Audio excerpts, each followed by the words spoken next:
Do Pai, do Filho e do Espírito Santo. Estamos no 9º dia do nosso seminário. O tempo passa rápido, né? Nós já estamos bem adiantados no nosso caminho. Estamos já na segunda-feira da segunda semana. E Deus está nos ensinando muitas coisas nesse tempo, que de fato é um verdadeiro tempo de graça.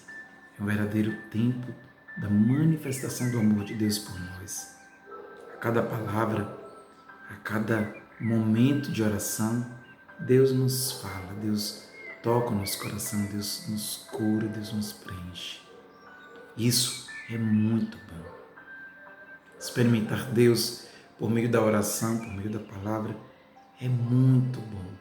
É algo que nos sacia, é algo que nos preenche.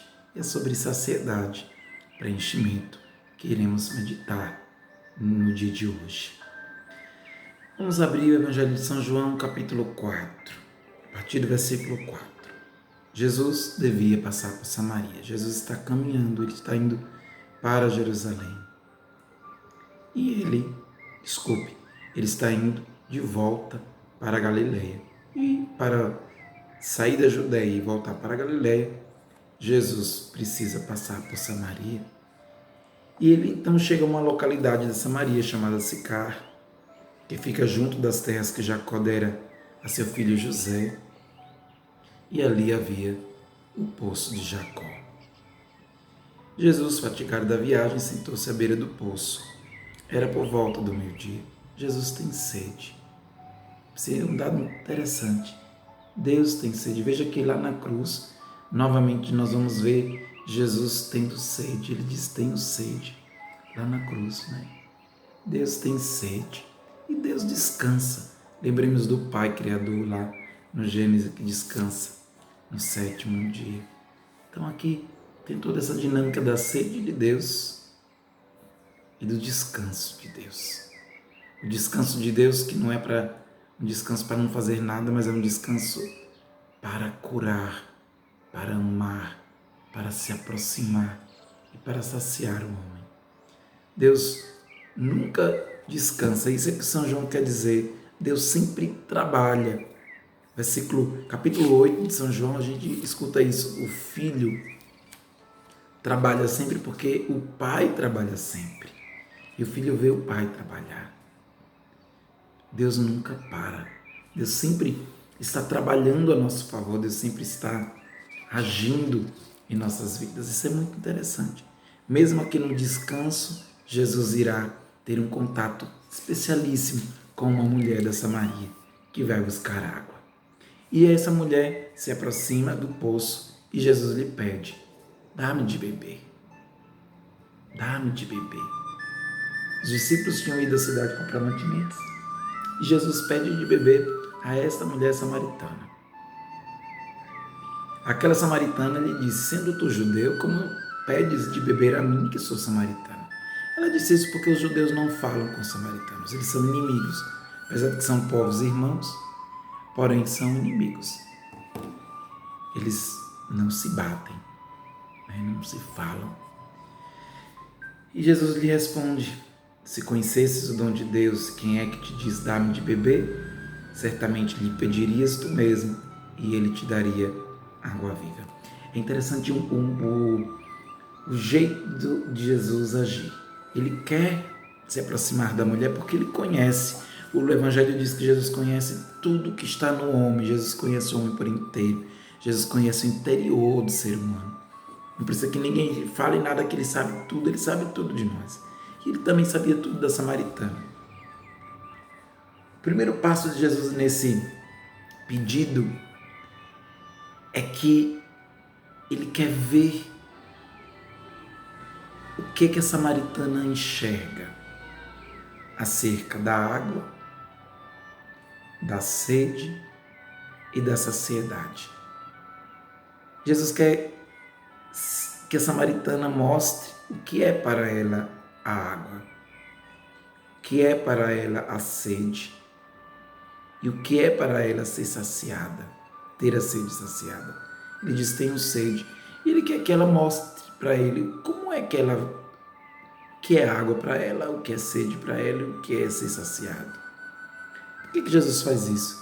Porque ele quer mostrar para a samaritana o que ele, Jesus, entende por água, o que é água para ele, o que é sede para ele e o que é a saciedade para ele. É uma dinâmica muito bonita e é muito sutil também, porque assim Jesus vai se aproximando da mulher. Ele está trabalhando para que a mulher entenda com os olhos dele, do jeito dele, o que é água, sede e saciedade. 3 palavrinhas: água, sede e saciedade. As 3 coisas são diferentes para Jesus. Nós somos iguais à samaritana. Nós achamos que água é água, o H2O. Nós achamos que sede é apenas sede da água e que ser saciado é apenas tomar água. É o que a samaritana pensa. Porém, Jesus tem uma visão diferente. Para ele, a verdadeira sede não é a sede da água. E a gente não é saciado de verdade quando a gente bebe água. A verdadeira sede é a sede da alma. A verdadeira sede é a sede de amor, de preenchimento, do vazio. Essa é a verdadeira sede. E essa água material, ela não sacia essa sede. Enquanto o ser humano não descobre a sua sede, ele também não descobre a fonte. A fonte é Jesus. A fonte onde o ser humano encontra saciedade é Jesus. Porém, ele só descobre essa fonte quando ele descobre que tem sede. Se o ser humano não descobre que tem sede, ele também não descobre a fonte. Ele também não sente necessidade da fonte. Não adianta ter uma fé onde você não tem necessidade. Deus precisa ser necessário para a gente, como a água é necessária para a gente. Mas vamos continuar o Evangelho. Jesus lhe respondeu: se conhecesses o nome de Deus e quem é que te diz dá-me de beber, certamente lhe pedirias tu mesmo e ele te daria uma água viva. Aí a mulher continua achando que Jesus está falando daquela água ali. E ela diz: Senhor, não tens com que tirá-la, e o poço é fundo.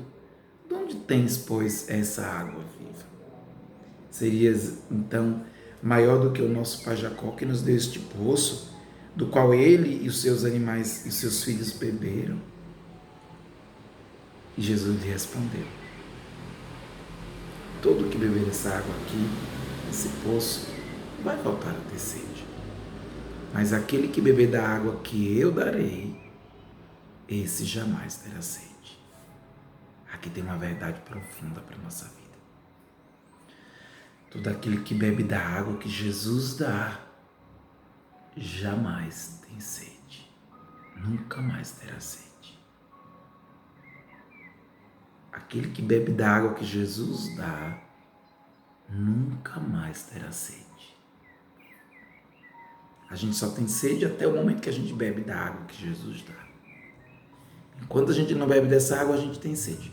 Mas no dia que a gente beber dessa água que Jesus dá, a gente nunca mais terá sede. Então a mulher diz, e Jesus continua, desculpe, mas a água que eu lhe der será nele, virá a ser nele fonte de água que jorrará até a vida eterna. A mulher então lhe suplicou ao Senhor: então me dá dessa água para que eu não tenha mais sede, nem tenha que vir aqui tirar. Ela continua achando que Jesus está falando da água do poço. E Jesus lhe diz: vai, chama teu marido e volta cá. Jesus mostra para a samaritana agora de que água ele está falando, de que sede ele está falando, de que saciedade ele está falando. A mulher olha para ele, certamente chorosa, e diz: Senhor, eu não tenho marido.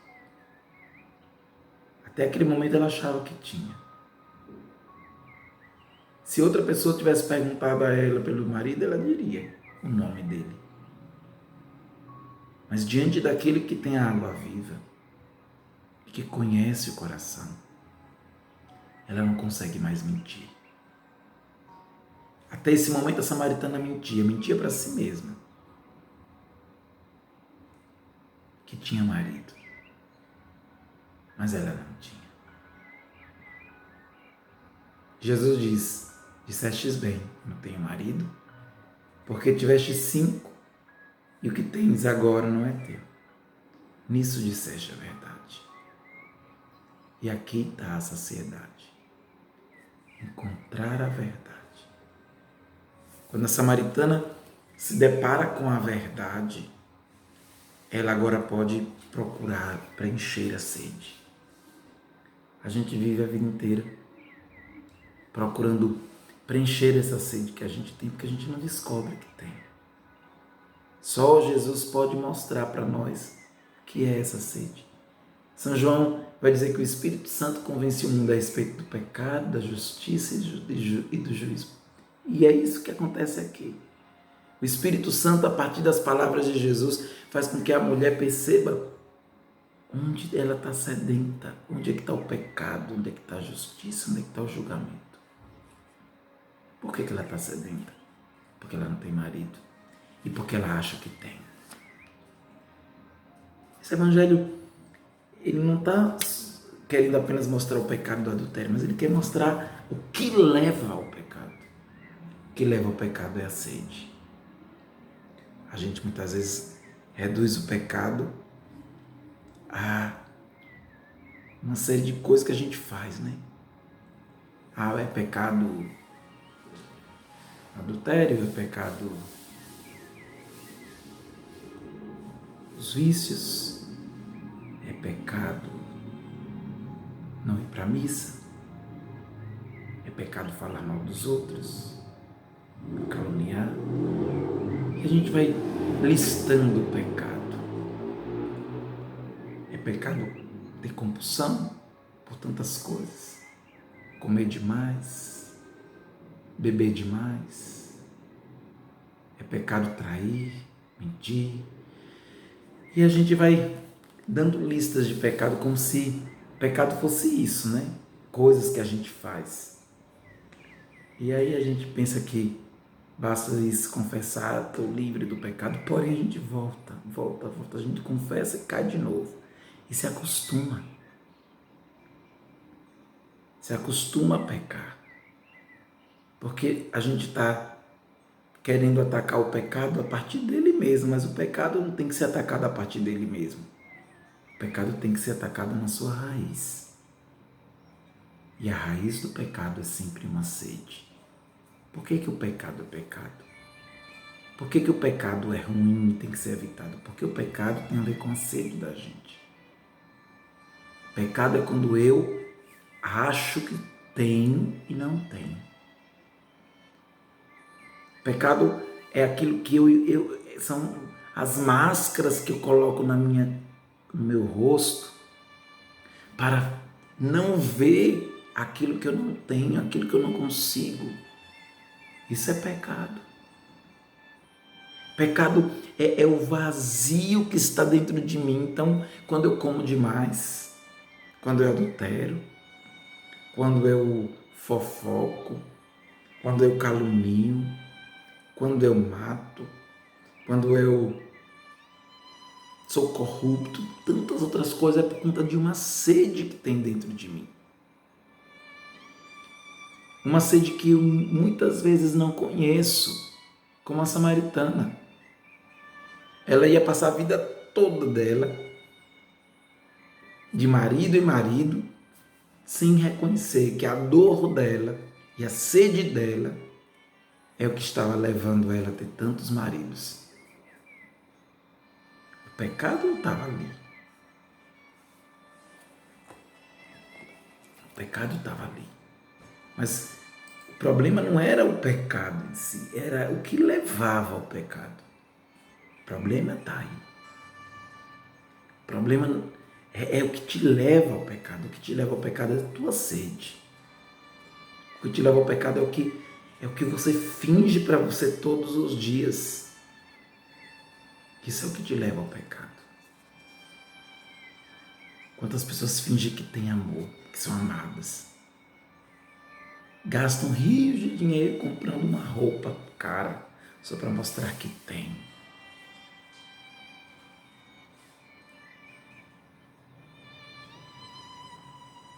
vivem com uma sede e não se deixam saciar.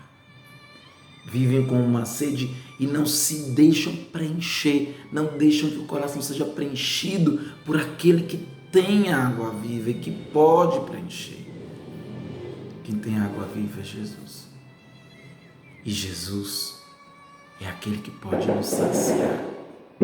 Quantos são os que estão na igreja, mas não se deixam saciar? Não importa se você vai ou não vai para a igreja, o importante é você se deixar saciar por Cristo. Cristo é sempre aquele que vai dizer para nós onde está a nossa sede.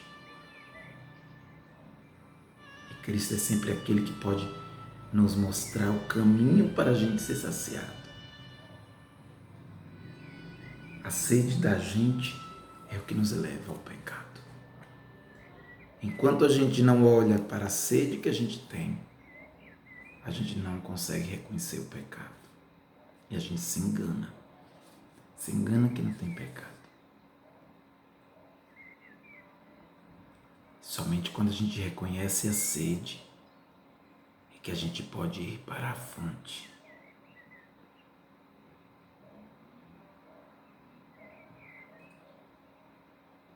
Existe uma passagem do profeta Jeremias, onde o profeta diz que o povo de Deus cometeu um duplo crime.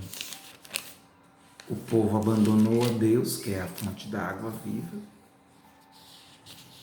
e cavou cisternas furadas, que não retém água. O povo abandonou a Deus, que é a fonte da água viva, e cavou para si cisternas furadas, que não retém água. Jeremias 2,13. Às vezes a gente faz isso, a gente cava cisternas furadas. Fica querendo cavar um buraco, sempre querendo tirar paz de onde não tem. Sempre querendo ter amor, ter alegria, onde não encontra-se alegria nem amor. Quantas vezes a gente faz isso? Mesmo na igreja. Está ali na igreja, mas sempre quer sentir coisas, viver coisas e não deixa Cristo saciar o coração.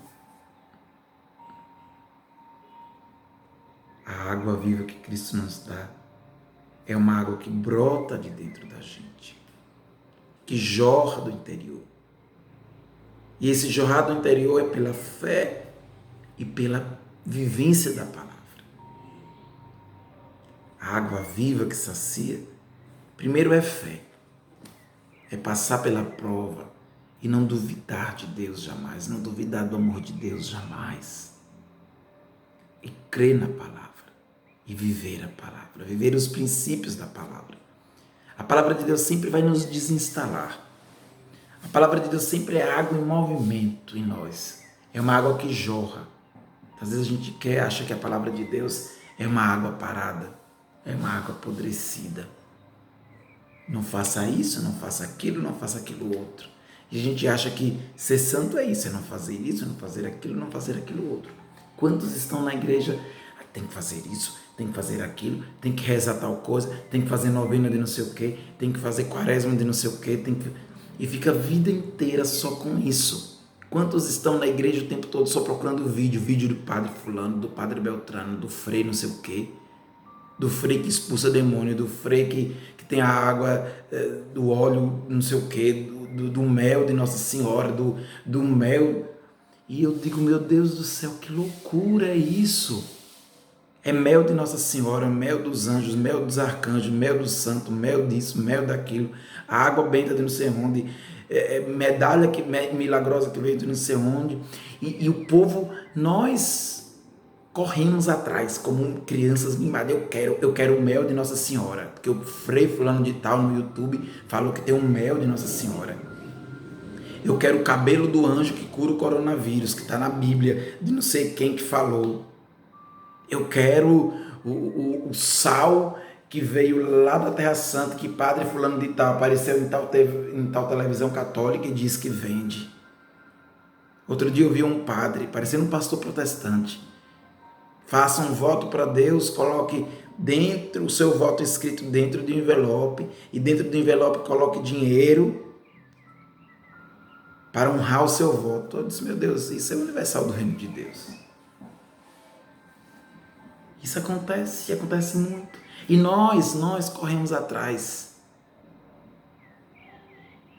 Padre fulano de tal, que apareceu no YouTube, disse que vai ter 7 dias de escuro, 7 dias não sei o quê, que vai acontecer isso, que vai acontecer aquilo, que em 2000... Outro dia eu ouvia um frei, que eu não vou dizer o nome por respeito, ele dizia que agora o coronavírus veio e vai embora, mas daqui a 10 anos virá e será o fim do mundo. Um frei dizendo isso.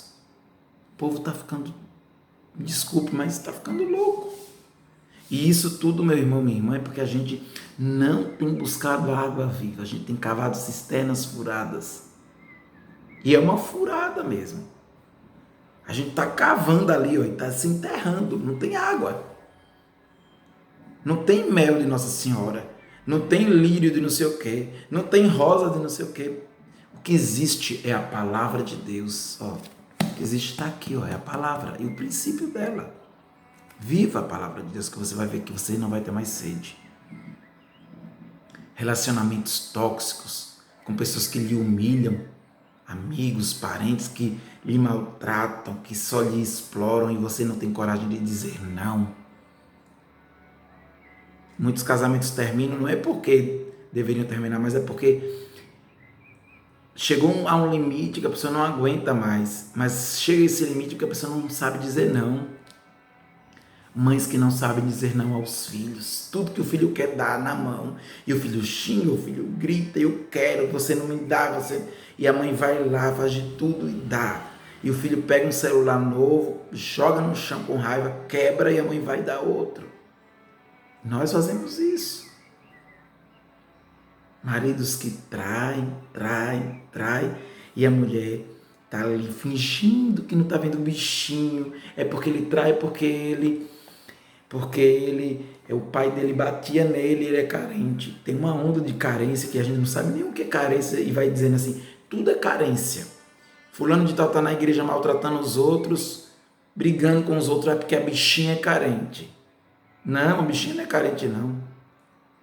Se ela está na igreja, que é a casa do Senhor, e está maltratando os outros, claro, a gente tem que acolher. Mas ela não pode estar lá acolhendo as pessoas. Tem que respeitar fulano de tal, porque fulano de tal é assim mesmo. Não, se ela está maltratando as pessoas, ela não pode estar ali.